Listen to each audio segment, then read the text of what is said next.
విజయవాడ బెంగళూరు మధ్య వందే భారత్ రైలు కోసం ప్రయాణికులకు ఎదురుచూపులు తప్పడం లేదు. గతేడాది డిసెంబర్ 10 నుంచే ఈ ప్రాంతాల మధ్య వందే భారత్ పరుగులు పెడుతుందని రైల్వే శాఖ ప్రకటించినప్పటికీ నేటికి పట్టాలెక్కలేదు. రాష్ట్రంలో ఇప్పటికే 5 వందే భారత్ రైళ్లు నడుస్తున్నాయి. కానీ విజయవాడ బెంగళూరు వందే భారత్ ఇప్పటికీ ప్రారంభం కాకపోవడానికి కారణాలేంటి? సాంకేతిక సమస్యలే ప్రధాన కారణమా? Watch the story. ప్రతిరోజు వేల మంది ప్రయాణికులు రాకపోకలు సాగిస్తుంటారు. ఐటీ ఉద్యోగులు, వ్యాపారులు, విద్యార్థులు, తిరుపతి వెళ్లే భక్తులతో ఈ రూటు ఎప్పుడూ రద్దీగా ఉంటుంది.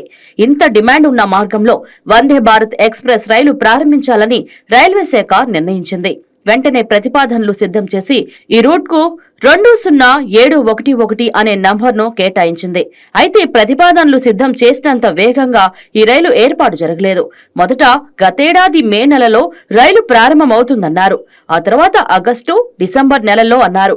కానీ నేటికి రైలు ప్రారంభం కాలేదు. ప్రస్తుతం ఉన్న రైళ్లతో పోలిస్తే ఈ వందే భారత్ ఎక్స్ప్రెస్ ద్వారా దాదాపు 3 గంటల ప్రయాణ సమయం ఆదా అవుతుందని అధికారులు చెబుతున్నారు. ఈ రైలు సర్వీసు కార్యరూపం దాల్చితే బెంగళూరుకు రాకపోకలు సాగించే ఉద్యోగులు, వ్యాపారులు, విద్యార్థులతో పాటు తిరుపతి శ్రీవారి దర్శనానికి వెళ్లే భక్తులకు కూడా ఎంతో సౌకర్యవంతంగా ఉంటుందని భావిస్తున్నారు.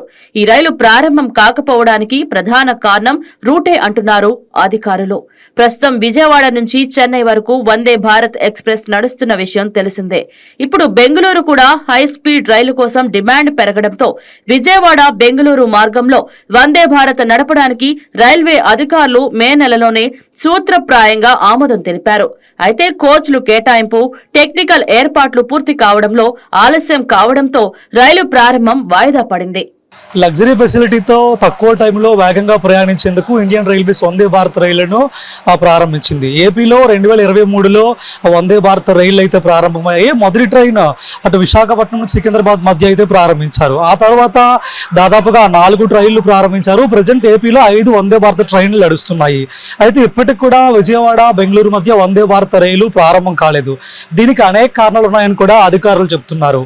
అయితే విజయవాడ నుంచి బెంగళూరు వెళ్ళడానికి నార్మల్ ట్రైన్లో 12 గంటల పైగా సమయం పడుతుంది. కానీ వందే భారత్ రైలు అందుబాటులోకి వస్తే కేవలం 9 గంటల్లోనే బెంగళూరు చేరుకోవచ్చు. ఈ వందే భారత్ రైలు కోసం చాలా మంది ప్రజలు ఎదురు చూస్తున్నారు. బెంగళూరు ఐటీ ఉద్యోగులతో పాటు తిరుపతి వెళ్లే భక్తుల రద్దీ కూడా వందే భారత్ ఎక్స్ప్రెస్ తో కవర్ చేయాలని అధికారులు నిర్ణయించారు. కానీ ఇక్కడే సాంకేతిక సమస్య ఎదురైంది. ఈ మార్గంలో రేణిగుంట జంక్షన్ దాటి రైలు తిరుపతి స్టేషన్ లోకి వెళ్లి మళ్లీ వెనక్కి రావాలి. లేదంటే బైపాస్ లైన్ ద్వారా కాట్పాడు వైపు వెళ్లాల్సి ఉంటుంది. వందే భారత్ రైలు ఇలా తిరుపతి స్టేషన్ టచ్ చేయడం వల్ల ప్రయాణ సమయం పెరిగి మొదట టార్గెట్ గా పెట్టుకున్న 9 గంటల టైం మిస్ అయ్యే ఛాన్స్ ఉంది. దీంతో టైం టేబుల్ సిద్ధం చేయడం అధికారులకు సవాలుగా మారింది. మరో కారణం ఇంటర్ జోనల్ సమస్య. విజయవాడ నుంచి గూడూరు వరకు సౌత్ సెంట్రల్ రైల్వే పరిధిలో ఉంటుంది. ఈ జోన్ వందే భారత్ కు అవసరమైన స్లాట్ ఇవ్వడానికి సిద్ధంగా ఉంది. కానీ గూడూరు దాటిన తర్వాత రైలు సదరన్ రైల్వే పరిధిలోకి, ఆపై సౌత్ వెస్టర్న్ రైల్వే పరిధిలోకి ప్రవేశిస్తోంది. కృష్ణపట్నం పోర్టు నుంచి వచ్చే భారీ గూడ్స్ రైలు, ఫ్రైట్, ట్రాఫిక్ ఈ మార్గంలో విపరీతంగా నడుస్తుంటాయి. ఈ నేపథ్యంలో ప్రస్తుతం ప్రతిపాదించిన టైమింగ్స్ ప్రకారం ఉదయం 10 నుంచి మధ్యాహ్నం 12 గంటల మధ్య వందే భారత్ ఈ సెక్షన్ లో వెళ్లాల్సి ఉంటుంది. ఆ సమయంలో వందే భారత్ కు ప్రాధాన్యం ఇవ్వాలంటే గూడ్స్ రైళ్లను పక్కన నిలిపివేయాల్సి వస్తుంది. దీనికి సదరన్ రైల్వే ఒప్పుకోవడం లేదని సమాచారం. గూడ్స్ రవాణా ముఖ్యమని, ఆ టైంలో ప్యాసింజర్ ట్రైన్ కు స్లాట్ ఇవ్వలేమని అభ్యంతరం వ్యక్తం చేస్తున్నట్లు తెలుస్తోంది. ఈ జోన్ల మధ్య సమన్వయం కుదరకపోవడమే ఫైల్ పెండింగ్ కు ప్రధాన కారణంగా వినిపిస్తోంది.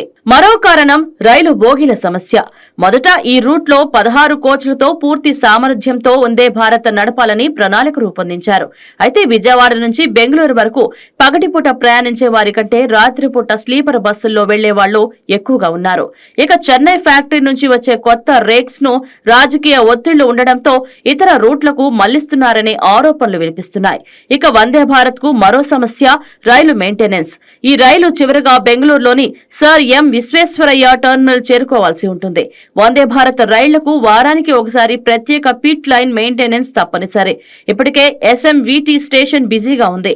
కొత్తగా వచ్చే ఈ రైలుకు మంగళవారం, గురువారం మెయింటెనెన్స్ స్లాట్ ఇవ్వాలన్న దానిపై బెంగళూరు డివిజన్ ఇంకా గ్రీన్ సిగ్నల్ ఇవ్వలేదని సమాచారం. సమాచారం. వందే భారత్ ఎక్స్ప్రెస్ కు ఎన్ని ప్రధాన సమస్యలు ఉన్నప్పటికీ ప్రభుత్వం మాత్రం పూర్తిగా సానుకూలంగా ఉంది. విజయవాడ బెంగళూరు వందే భారత్ ఎక్స్ప్రెస్ ప్రారంభం ఖాయమని, ప్రస్తుతం ఎదురవుతున్నవి కేవలం తాత్కాలిక సాంకేతిక సమస్యలేనని ప్రభుత్వ వర్గాలు అంటున్నారు. రైల్వే శాఖతో సమన్వయం నిరంతరం కొనసాగుతోందంటున్నారు. ఈ వీడియో మీకు నచ్చినట్లయితే లైక్ కొట్టి షేర్ చేసి మా వైకే టీవీ ఛానల్ ని సబ్స్క్రైబ్ చేయండి.